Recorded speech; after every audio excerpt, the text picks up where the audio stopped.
जय श्री राम भक्तों स्वागत है आपका हमारा चैनल देववाणी में। भक्तों, आपको हमारी कथाएं कैसी लगती हैं हमें कमेंट करके ज़रूर बताएं। भक्तों, हमारी कथाओं को लाइक अधिक से अधिक करें, इन्हें शेयर करें और हमारे चैनल को अधिक से अधिक सब्सक्राइब करें। भक्तों, आपसे एक गुजारिश है, हमें इंस्टाग्राम पर फॉलो करें जिसका लिंक डिस्क्रिप्शन में दिया गया है।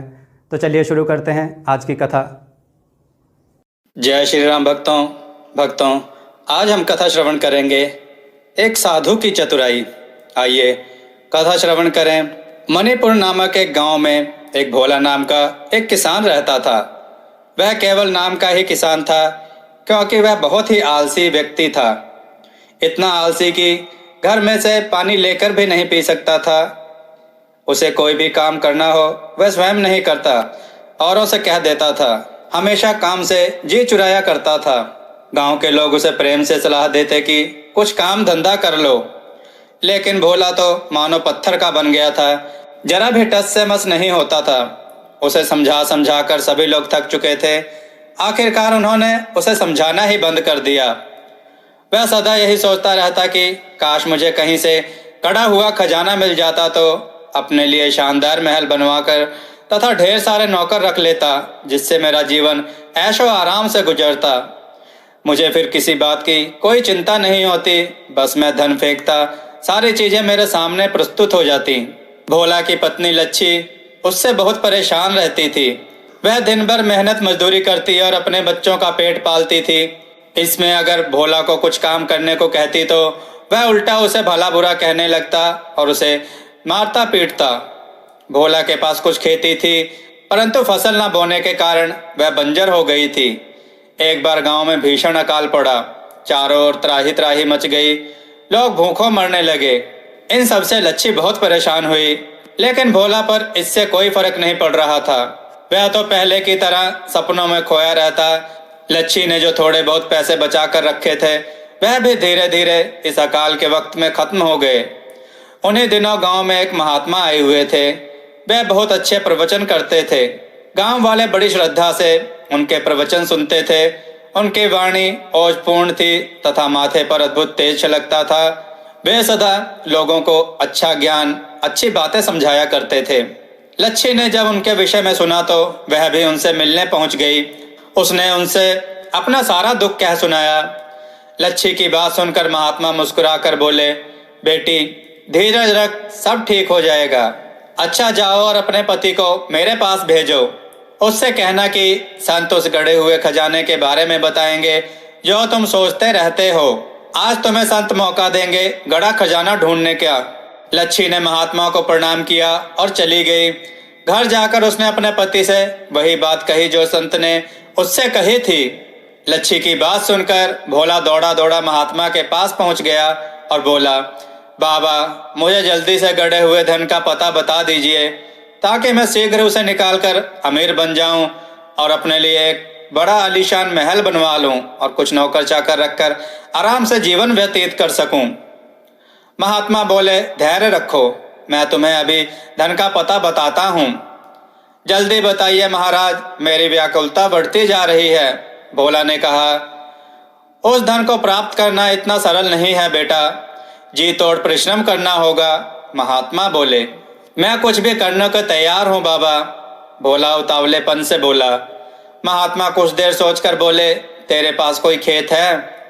भोला बोला, हाँ है। महात्मा मुस्कुराकर कहने लगे, तो चल मैं तुझे वहां बताऊंगा। इसके पश्चात दोनों खेत की ओर चल दिए। वहां पहुंचकर संत एक समतल जगह पर एक बहुत बड़ा घेरा खींचकर भोला से बोले, देखो बेटा, इस घेरे के अंदर ही धन गड़ा हुआ है, यहाँ खुदाई शुरू कर दो। हाँ, इतना ध्यान रखना, अगर तुमने मेहनत से जी चुराया तो कुछ भी नहीं हाथ लगेगा। फिर मुझे बाद में कुछ मत कहना। मैं आपके आदेशानुसार ही काम करूंगा महाराज, परिश्रम से जी नहीं चुराऊंगा। इतना कहकर भोला ने महात्मा के चरणों को छुआ और फावड़ा लेने को घर की ओर भागा। महात्मा भी अपनी राह पर चल दिए। फावड़ा लेकर भोला तुरंत खेतों में वापस आ गया और महात्मा द्वारा बताई गई जगह पर खुदाई करने लगा। उसके मस्तिष्क में तो बस गड़े हुए धन को प्राप्त करने का भूत सवार था। दिन रात परिश्रम करके भोला जमीन की खुदाई करता रहा। धीरे धीरे उस गोले में गड्ढा बन गया जो कि कुएं का रूप धारण करता जा रहा था। तभी एक दिन भोला ने जैसे ही जमीन पर फावड़ा मारा तो वहां से पानी का फव्वारा फूट पड़ा। भोला थोड़ा घबरा सा गया और सीधा महात्मा के पास पहुंचा। महाराज महाराज, वहां धन तो नहीं मिला, लेकिन वह गड्ढा पानी से भर गया है। अब वह धन मुझे कैसे मिलेगा? धीरज रख बेटा, तू धन के बहुत करीब पहुंच गया है। महात्मा बोले, अब तू खेत की जुताई करके बीज बो दे और उसी कुएं के पानी से खेत की सिंचाई कर। कुछ समय बाद पौधे उगने से सोने की बालियां निकलेंगी और तू धनवान हो जाएगा। भोला को यह उपाय बताकर महात्मा बिना बताए अचानक गांव छोड़कर चले गए। भोला के सर पर धन पाने का भूत अभी भी सवार था। उसने खेत के जुताई करके बीज बो दिए और उसी कुएं के पानी से सिंचाई करने लगा। बीज से पौधे निकले और समय के साथ बढ़ने लगे। धीरे धीरे उनमें अनाज की बालियां लग गईं। कुछ समय पश्चात अनाज की बालियां पक गईं। भोला ने जब हरे भरे अनाज से लदे खेतों को देखा तो उसकी समझ में सारी बात आ गई। वह समझ गया कि महात्मा ने उसके आलस्य को दूर भगाने के लिए यह खजाने वाली कहानी गढ़ी थी। पूरे गांव में भोला की फसल जैसी फसल किसी की नहीं हुई थी। भोला ने सारी फसल को इकट्ठा किया और शहर ले जाकर उसने उसे अच्छे दामों में बेचा। उसके हाथों में नोटों की गड्डियां थीं। उसने मन ही मन महात्मा का धन्यवाद अदा किया और अपने घर की ओर चल दिया। फिर अपनी पत्नी को अपने परिश्रम द्वारा पैदा किया गया खजाना सौंप दिया। उसके इस पैसे को देखकर पत्नी अति प्रसन्न हुई। तब भोला ने कसम खाई कि आज के बाद वो आलस नहीं करेगा, खूब परिश्रम करेगा और एक धनवान व्यक्ति बनेगा। भक्तों, आइए एक और कथा श्रवण करें। भक्तों, ये कथा इस विषय में है कि सच बोलने की कीमत क्या चुकानी पड़ती है अथवा नहीं। बहुत पुरानी बात है।